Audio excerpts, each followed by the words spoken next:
Hello, everyone, and welcome back to Bhakti Fundamentals. Today, we return with another question and answer session prompted by a question from our community. The question was, what's the secret to developing enthusiasm for spiritual life and practices? Say we really want to have a spiritual life, but we just can't seem to get it off the ground.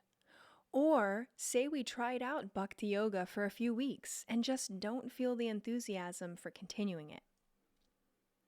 Interestingly, sometimes we think that if we're meant to practice Bhakti Yoga, then the process itself and Krishna himself would pull us in more. We think, if I'm meant to practice this, then I'd feel excited about it and remember to practice it during the week. I'd remember to chant my japa every day.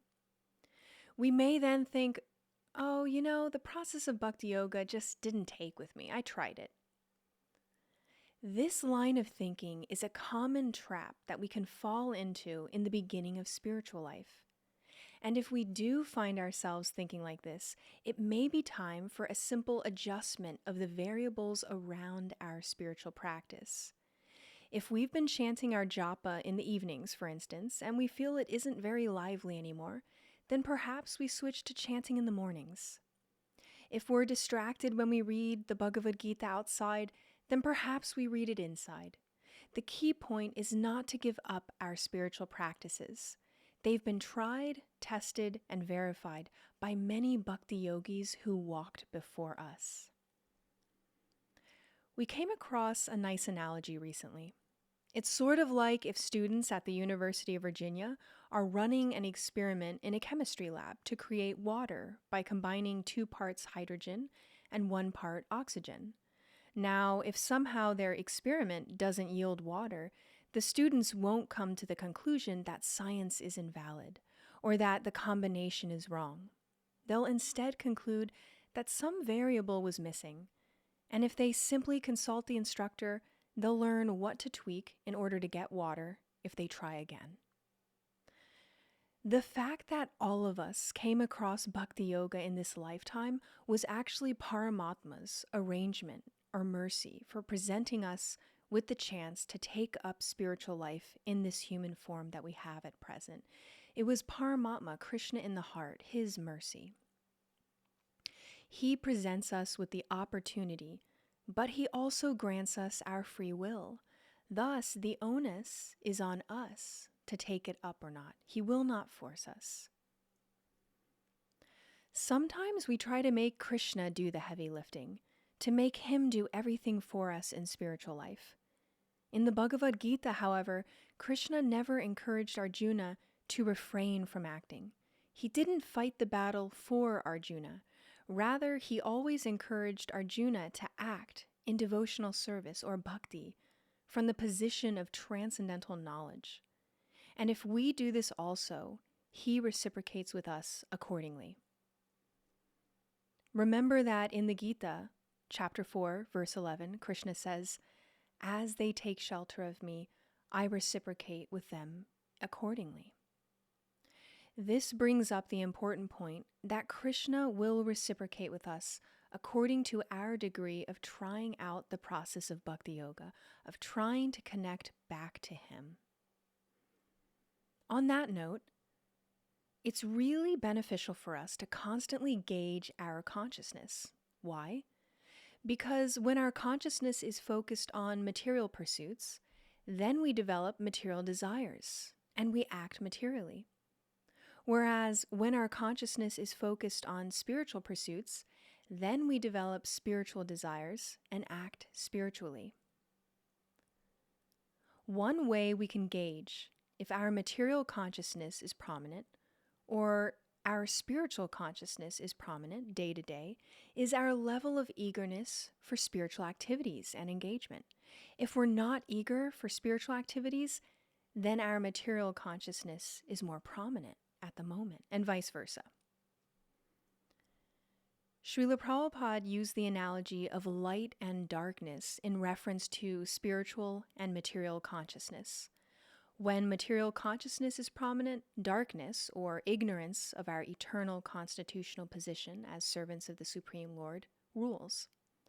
When we are conscious of Krishna, then light, or knowledge of our eternal constitutional position, rules. We can think of it like a seesaw. When light is there, darkness naturally recedes, and vice versa.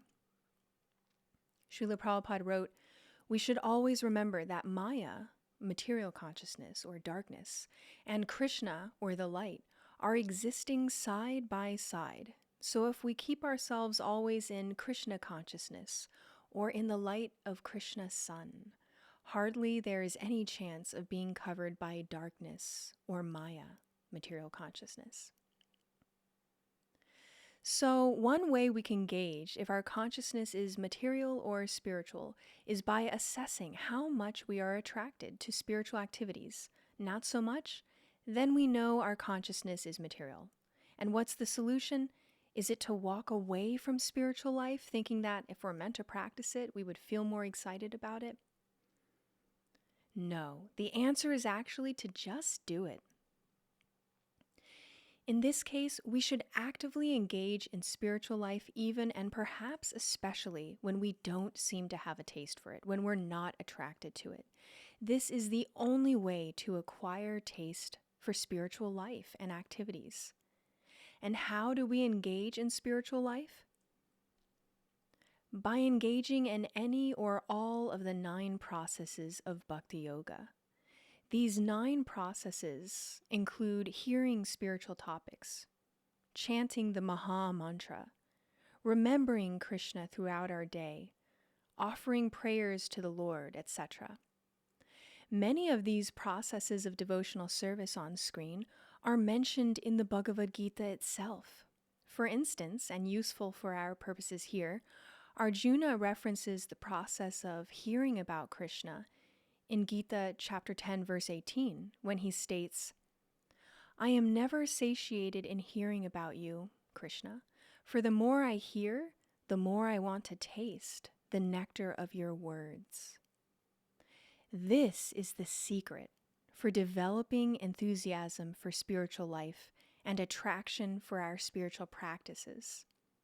As Arjuna hints, the more we hear about Krishna, the more we want to hear about him.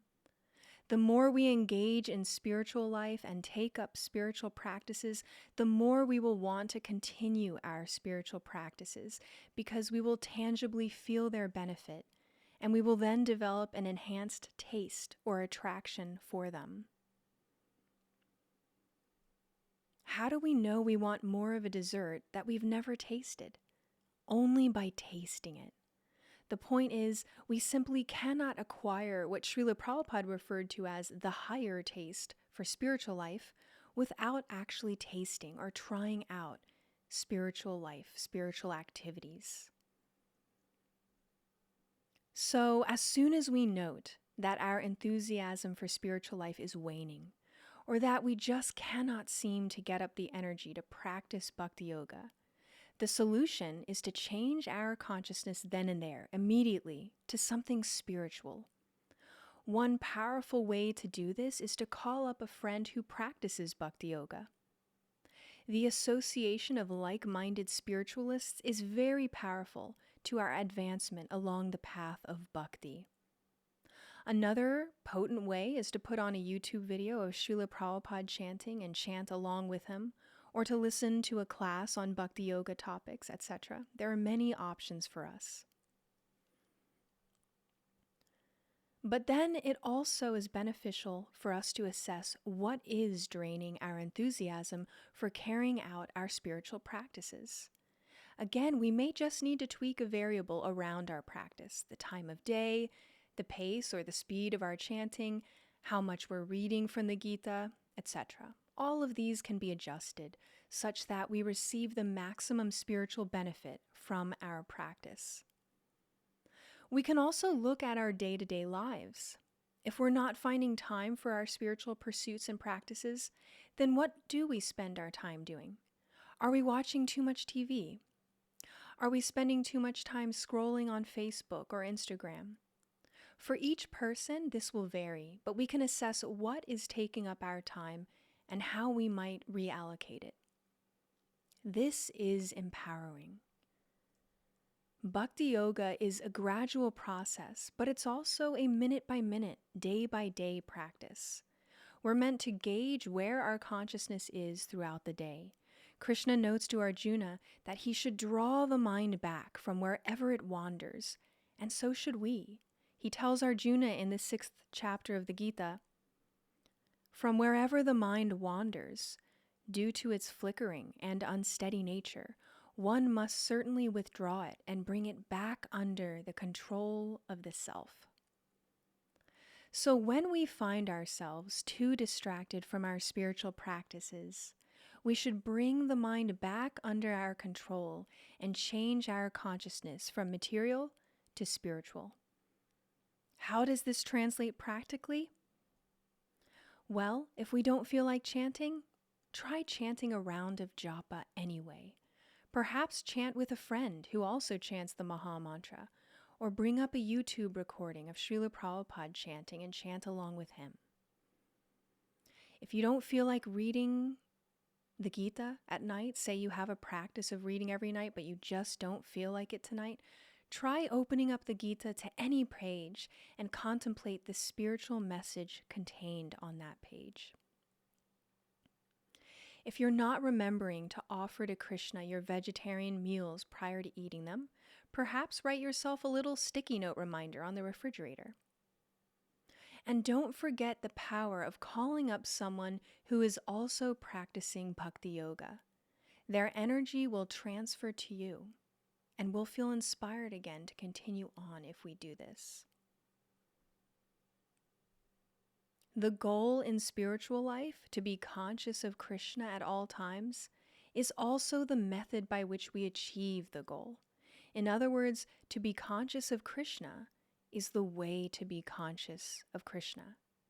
Our lives are practicing this constant remembrance of the Supreme, of Krishna. Of course, it's a high standard to constantly remember the Supreme, but that's why Bhakti Yoga is a practice and a gradual process.